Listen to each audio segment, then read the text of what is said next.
అలానే దేశవ్యాప్తంగా కీర్తి గడించిన అపర సాంకేతిక దిగ్గజం శ్రీ నారా చంద్రబాబు నాయుడు గారు bill Clinton, bill gates, Tony Blair వంటి వారిని రాష్ట్రానికి రప్పించి అంతర్జాతీయంగా సైతం తనకంటూ ఒక ప్రత్యేకతను సొంతం చేసుకోవడం మాత్రమే కాదు,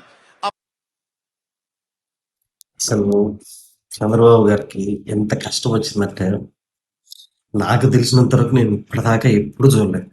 ఆయన ఎప్పుడు షూ వేసుకొని అటెండ్ అవుతారు ఏ ఈవెంట్ అయినా, including even if it's God event.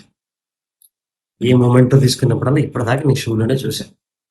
First time పాపం ఆయన వాళ్ళని ఆపి ఆయన షూ తీయడం కాకుండా ఎవరైతే పక్కన ఉన్నారో ఎవరు ఇస్తున్నారో ఆయన షూ కూడా తీపిచ్చి మరీ తీసుకున్నారు మూమెంట్ అని.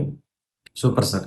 కానీ మీరు ఇలా ఉంటే పక్క వెంకటకృష్ణ మీరు సాక్షి చేసుకుని ఉంటారంట, షూ మార్ఫింగ్ చేసి పెట్టారు అని పాపం ఆయన ఎలివేషన్లు ఇస్తారు. పక్క పయ్యావల కేసులు గారు కూడా వైఎస్ఆర్సీపీ వాళ్ళే అని అంటున్నారు.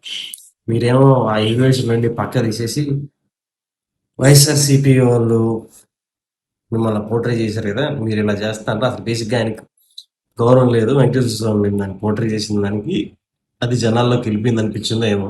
చంద్రబాబు గారు అయితే షూ తీస్తారు దెబ్బకి. మీరేమనుకుంటారు కావాలి?